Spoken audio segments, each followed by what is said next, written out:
The massive doors of the Galactic Council chamber sealed shut with a soft hiss. Inside the gleaming hall on Nexus Prime, representatives from across the galaxy sat in perfect silence. The holographic display at the center of the room flickered. Once, then went dark. Admiral Dexon of the Zephyrian fleet slowly lifted his crystalline head. His faceted eyes caught the artificial light as he processed what they had all just witnessed. Beside him, Elder Morden's ancient form shifted in his floating chair. The Valdorian's mandibles clicked together in a rhythm that his species used to show deep satisfaction. The Nexari Day Tantalus stood at her station, her artificial body gleaming under the chamber lights.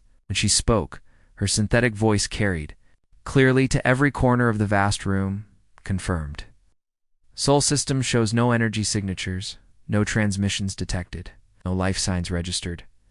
Earth is dead. The words hung in the air like a final judgment.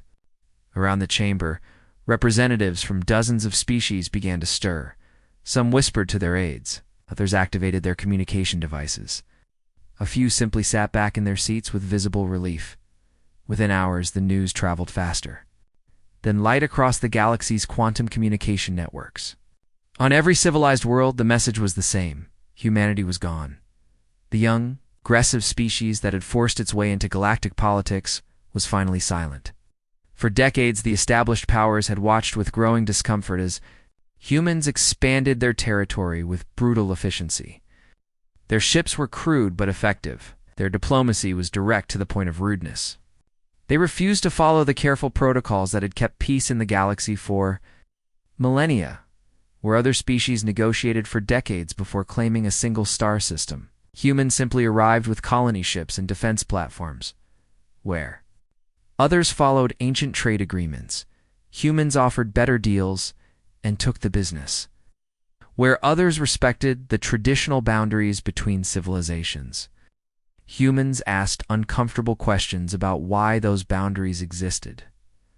On the crystal cities of Zephyr, citizens gathered in their floating gardens high above the cloud layer. They raised glasses filled with luminescent nectar, the liquid glowing soft blue in the eternal twilight. Zephyrian children who had never seen a human celebrated alongside their parents, caught up in the galaxy-wide feeling of relief. The ancient Valdorians, a species so old they remembered when the Milky Way was young, opened their sealed archives for the first time in centuries. Their scholars began reviewing star charts of systems that humans had claimed. They made careful plans to reclaim these worlds, to restore them to their natural state before human colonization had changed them. In the digital realms of the Nexari homeworld, quantum computers worked at speeds beyond organic comprehension. They calculated new trade routes that would replace the ones humans had dominated. They redistributed resource allocations that had been disrupted by human efficiency. They planned a galaxy without the chaos that humanity had brought. Across dozens of worlds, monuments were commissioned. Artists began work on sculptures celebrating the dawn of a new age. Historians prepared to write the final chapter of the human story. Philosophers debated whether humanity had destroyed itself through war, environmental collapse, or simple overreach. But deep in the monitoring stations, scattered throughout the galaxy's outer regions, something strange was happening. Automated sensors designed to watch for cosmic threats detected faint quantum echoes from the direction of the Sol system. The readings were unlike anything in their databases. The signals suggested massive energy displacements, as if space itself was being folded and manipulated on a planetary scale. But the readings made no sense, according to known physics. They violated several fundamental laws about matter and energy conservation. Technician Veltar at Deep, Space Station Omicron 7, stared at his displays in confusion. The readings had been coming in steadily for 3 days now, ever since Earth had gone silent. He had run every diagnostic he could think of. The equipment was working perfectly. He prepared a report for his superiors, detailing the anomalous quantum signatures. But when he submitted it, the response came back within minutes. Readings classified as cosmic background radiation, and ignore. Similar reports from monitoring stations throughout the galaxy received identical responses. The evidence was dismissed, filed away, forgotten. The galactic powers had decided that Earth was dead, and they would not let strange sensor readings complicate that convenient truth. What none of them understood was that the readings were not random cosmic noise. They were the signature of technology. Beyond their comprehension, Earth had not died in fire or ice or war. It had not succumbed to plague or environmental collapse or internal conflict. Earth had simply stepped sideways out of normal space and time. The planet still existed, but in a place between dimensions where the rest of the galaxy could not see it. The quantum echoes were the aftershocks of the most desperate and brilliant plan in human history. Faced with certain extinction, humanity had chosen to disappear rather than die, and in their hidden refuge, they were not idle. They watched. Learned, they planned. They remembered every celebration, every monument, every species that had been so eager to claim their territory. The galaxy thought the human story was over. But it had only just begun. The elevator descended 2 kilometers beneath the streets of Seoul, carrying Commander Hyenwoo deeper into the Earth than most humans had ever gone. The walls around him were lined with quantum dampeners in reality, anchors technology that had been theoretical just 5 years ago. Now it was humanity's only hope. The laboratory stretched out before him like a cathedral of science. Holographic displays filled the air with streams of data that hurt to look at directly. Numbers represented calculations so complex that only the most advanced artificial intelligences could process them in real time. At the center of it all stood the dimensional phase generator, a machine the size of a city block that hummed with barely contained power. Dr. So Young looked up from her control station as Hyenwoo approached. Her face was pale with exhaustion. She had been working for 72 hours straight and tuning calculations that would determine whether humanity lived or died. Dark circles under her eyes told the story of sleepless nights spent wrestling with equations that redefined physics itself. "Status report," Hyenwoo said quietly. Around them, technicians moved with careful precision, checking systems that had never been tested on this scale. "The dimensional phase generator is ready," So-Young replied, her fingers dancing across holographic controls that responded to her touch like musical instruments. "But Commander, I have to be honest. The displacement field is unpredictable. We might scatter across multiple pocket dimensions. We could end up separated by barriers we can't cross." Hyenwoo nodded grimly. He had read the reports. He understood the risks. Above them, the sun continued its slow death spiral, burning hotter. Each day, as stellar forces beyond human control tore it apart from within. Solar radiation was already making the outer atmosphere dangerous. Within 6 months, the surface of Earth would be uninhabitable around the world. Identical facilities had been built in secret. Deep beneath Beijing, a team led by engineer Minho was running final checks on their phase generator under the Amazon rainforest. Dr. Haijin coordinated with quantum physicists who spoke a dozen languages but shared the same desperate hope. In hidden bases beneath the Arctic ice, the Australian outback, and the Sahara Desert, humanity's greatest minds worked toward the same impossible goal. They couldn't evacuate 8 billion people to the stars the galaxy's other species had made. That clear through decades of immigration restrictions and trade barriers, humanity was unwelcome beyond Earth's solar system. But perhaps they could take the entire planet somewhere else. The theoretical foundation had come from Dr. Jamin's breakthrough research into dimensional mechanics. He had proven that space itself could be folded, twisted, and manipulated if you had enough energy and the right mathematical framework. What had started as academic curiosity became humanity's salvation when the sun began to die. "How long until the other sites report ready status?" Hyenwoo asked. So Young checked her communications array. Green lights indicated successful connections. "With facilities around the globe, Beijing reports ready in 30 minutes. Snowpalo needs another hour for their final calibrations. The Arctic station is having cooling issues, but they think they can solve it. Through the laboratory's reinforced windows, Hyenwoo could see the secondary generators that would provide backup power if the main systems failed. Each one drew energy from geothermal taps that reached down to Earth's molten core. The power requirements for their plan were staggering. they would need to channel more energy in a single moment than humanity had ever used in its entire history. Sir called. Technician Dong Hyen from his monitoring station. We're getting reports from the surface observatories. Solar output has increased another 12% since yesterday. The timeline is accelerating. Hyen-Woo felt ice in his stomach. Their plan required precise timing. They needed all the dimensional generators to activate simultaneously, creating a unified field that would displace the entire planet. If they acted too early, they might escape to somewhere worse than death. If they waited too long, there would be nothing left to save. Dr. So-Young pulled up a three-dimensional model of Earth surrounded by swirling mathematical constructs that represented dimensional barriers. The displacement field will create a bubble around the planet, she explained, though Hyen-Woo had heard this briefing dozens of times. We'll slip between normal dimensions into what we're calling fold space. Think of it as stepping sideways out of reality. In getting back? Hyen-Woo asked. That's where it gets complicated. So-Young's expression grew even more serious.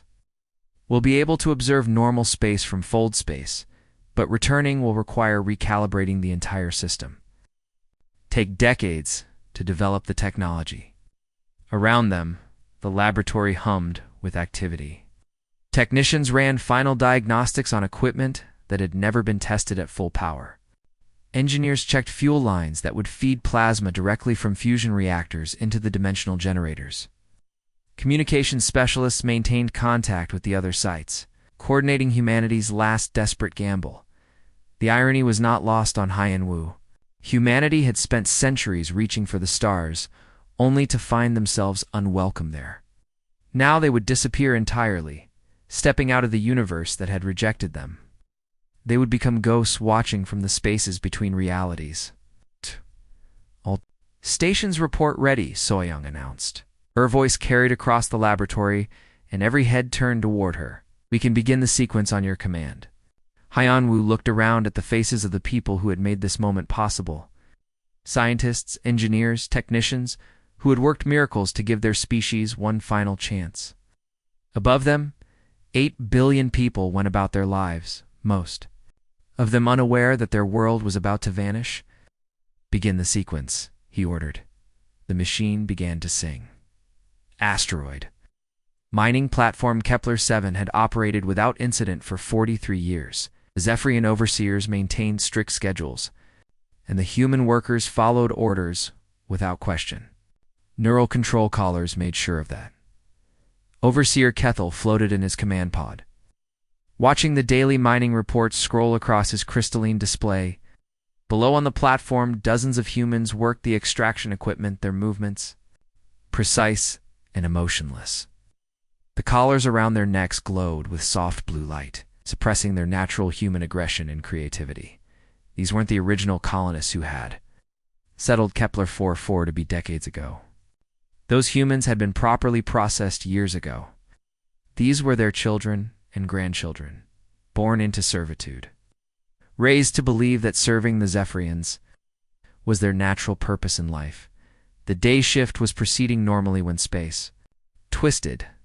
Something emerged from emptiness itself, reality bending around it like water around a stone.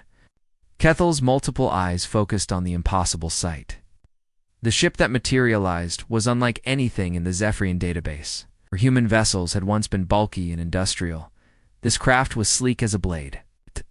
Its hull seemed to absorb light, making it difficult to look at directly. Kethel immediately activated his communications array to challenge the intruder. Protocol demanded identification and explanation for any vessel entering Zephyrian space. But when he tried to transmit, his equipment simply stopped working. Not damaged, not jammed it, simply refused to function. As if the ship's presence had convinced his technology to ignore his commands, the mysterious vessel hung motionless in the void. Studying the mining platform with what felt like predatory patience, Kethel's crystalline skin began to shift colors, displaying the stress patterns his species showed when facing unknown threats. On the mining platform below, something unprecedented happened. The neural control collars that had kept the human workers docile for decades began shutting down. One by one, blue lights winked out as the devices deactivated themselves. The workers stopped their tasks and looked around in confusion. Their minds suddenly clear for the first time in their lives. G-Wu, a third-generation mining slave, touched the collar around her neck in wonder. The constant buzzing in her head was gone. For the first time since childhood, her thoughts were her own. Round her, other workers were having the same experience. Some began to cry. Others stood in stunned silence. Then the ship spoke. The message, broadcast simultaneously in Korean, English, and Mandarin, languages that hadn't been heard in this system for 50 years. The voice was calm, authoritative, and unmistakably human. Citizens of Earth, you are no longer slaves. Board the transport pods. You're going home. Transport pods materialized around the platform, sleek craft that moved without visible engines. The human workers looked at each other with growing excitement and disbelief.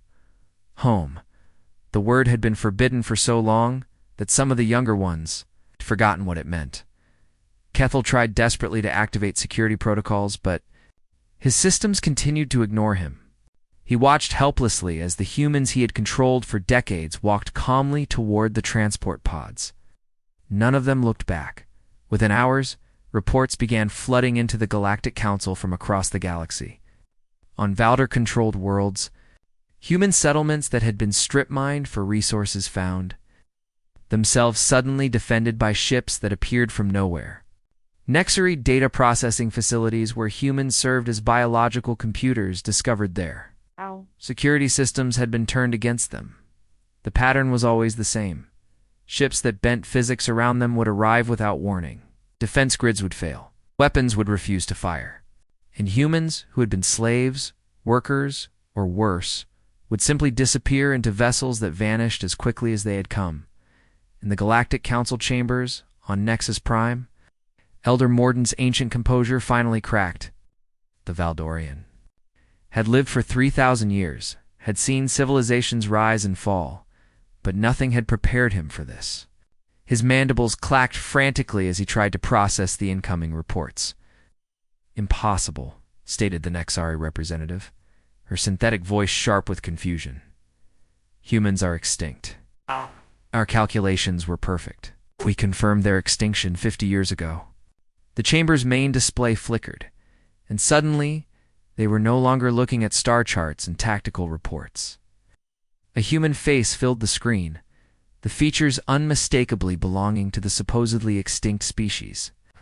He wore the uniform of what appeared to be a military commander, and behind him stretched the bridge of a starship that defied every known principle of ship design. But it was what hung in the space beyond the bridge windows that made the assembled representatives gasp in shock. Earth. The blue-green world they had all assumed was dead, gleamed in the starlight, but it was transformed. The planet's surface was covered with structures that reached into space. Orbital platforms that formed rings around the world like metallic continents. Your calculations, the human said. His voice carrying clearly through the chamber's speakers were based on the assumption that death was our only option. Admiral Jinho looked directly into the camera, and his expression was colder than the vacuum between stars. Hello, old friends. We've been watching. We've been remembering.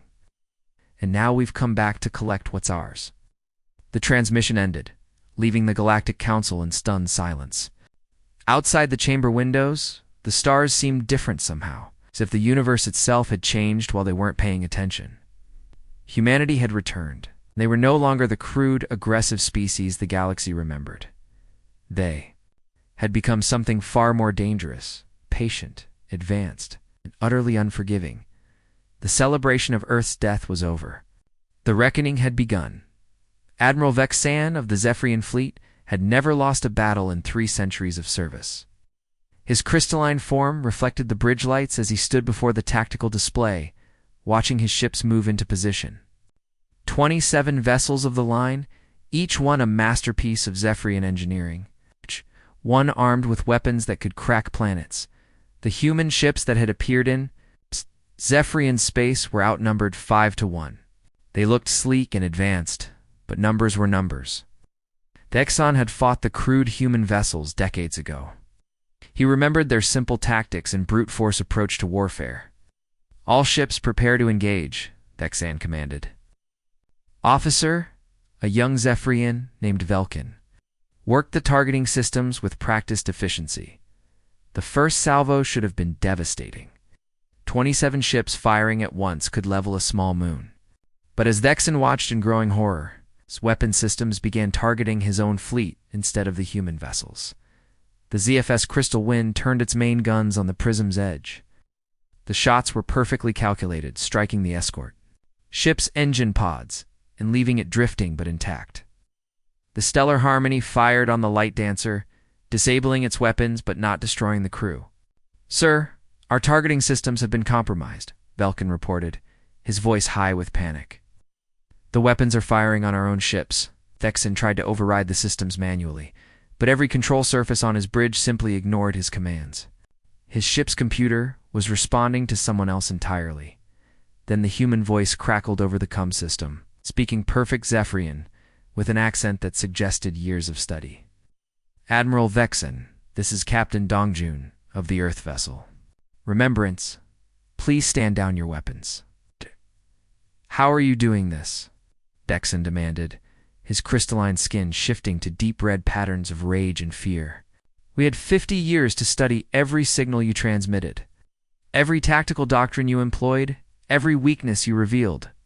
Dongjun replied calmly. "Did you think we were idle in our exile? We watched your training exercises. We analyzed your ship designs. We learned your command codes.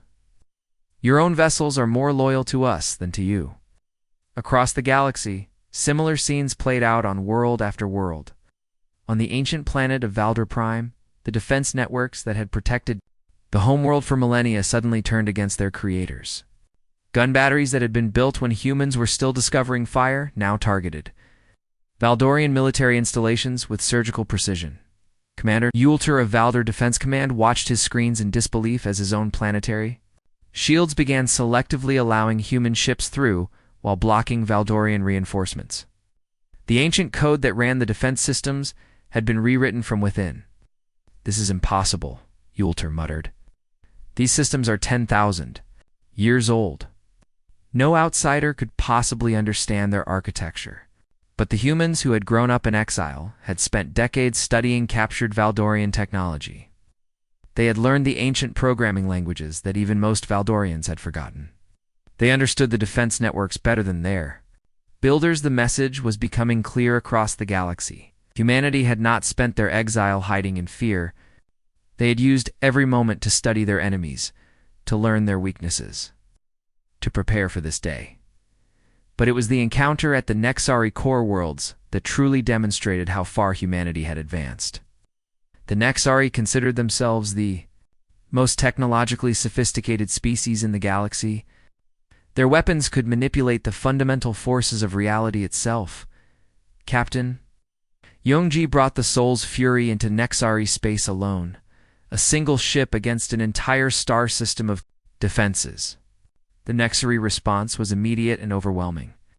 Quantum disruptors that could tear apart matter at the subatomic level struck the human vessel. Reality anchors that prevented dimensional manipulation locked onto its position. Weapons that could literally unmake objects from existence fired in perfect coordination. The human ship absorbed every attack. Its hull flickered and shifted, sometimes appearing solid, sometimes seeming to exist in multiple dimensions at once.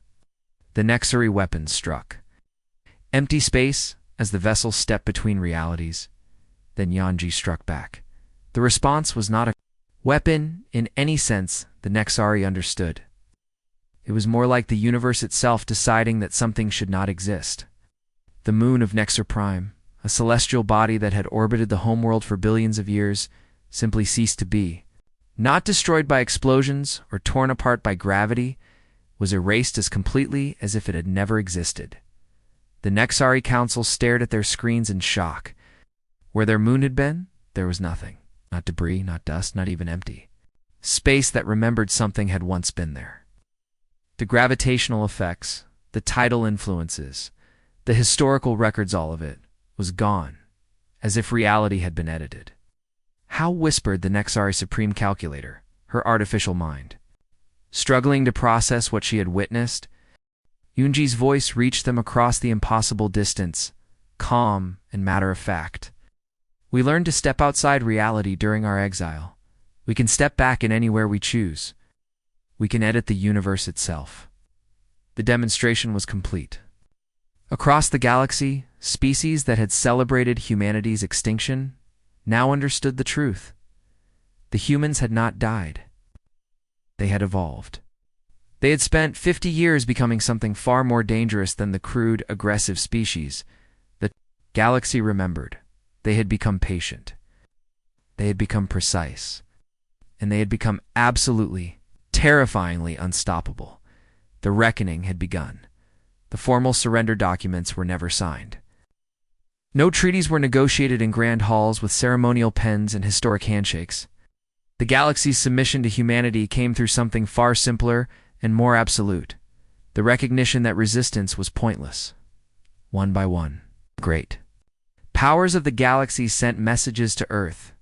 Not demands or negotiations, but simple requests for terms. The Zephyrian Collective transmitted their acceptance of human authority. The ancient Valdorian Empire acknowledged Earth's supremacy. Even the proud Nexari technocracy admitted that their calculations had been wrong. The new Galactic Council. Chambers floated in Earth's orbital ring, structure that gleamed like a metal moon in the light of Sol through its transparent walls.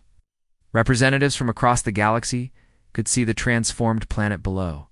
Where once green continents had spread beneath blue skies, now metal cities reached toward space.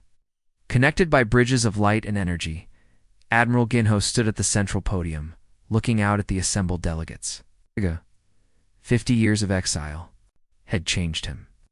The desperate young commander who had once watched Earth disappear was gone, replaced by something harder and more certain. His uniform bore no decorations, needed no symbols of rank. Everyone in the chamber knew exactly who held the power. The translation systems hummed softly as his words were converted into dozens of languages. Some species heard clicking sounds. Others musical tones, still others patterns of light and color. But the meaning was the same for all of them. "We did not return for revenge," Jinho said, his voice carrying clearly through the vast chamber. "We returned for justice. Those who showed mercy to our people during our absence will find themselves elevated in the new order. Those who profited from our disappearance will face consequences designed specifically for their crimes." In the Zephyrian section, former overseer Kethel sat in restraints. The crystalline being who had once controlled human slaves now wore the same type of neural collar his victims had endured. Soon he would join other Zephyrians in the asteroid mines, learning firsthand what they had forced humans to endure for decades. The Valdorian delegation included engineers who had strip-mined former human colonies for rare metals. They would spend the rest of their long lives restoring those worlds, replanting forests and rebuilding ecosystems they had destroyed. The work would take centuries, but the Valdorians lived long enough to see it through. At the Nexari table, Supreme Calculator Zexon processed her new assignment. The artificial intelligence that had once calculated humanity's extinction as mathematically acceptable would now spend generations calculating reparations.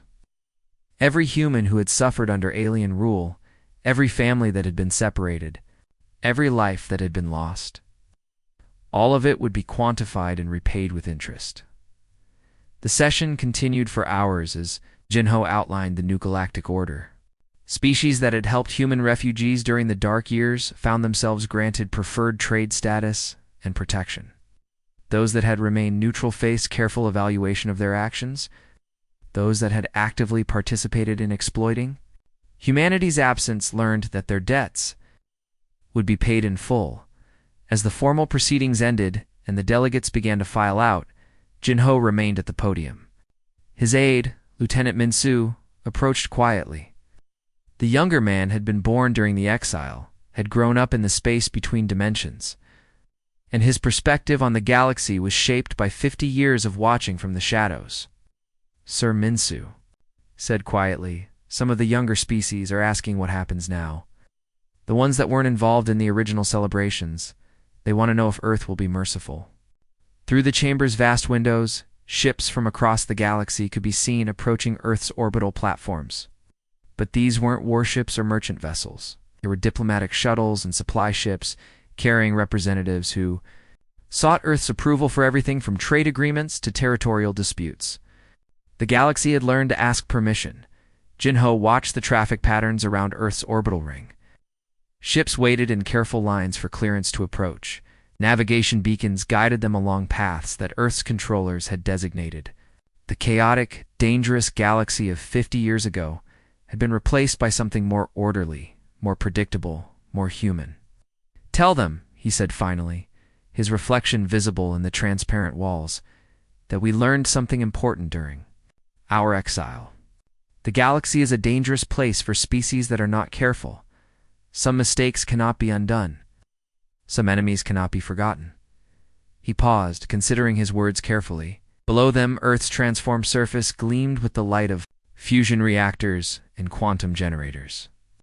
The planet that had once been forced to hide between dimensions now commanded the attention of every star system in the galaxy.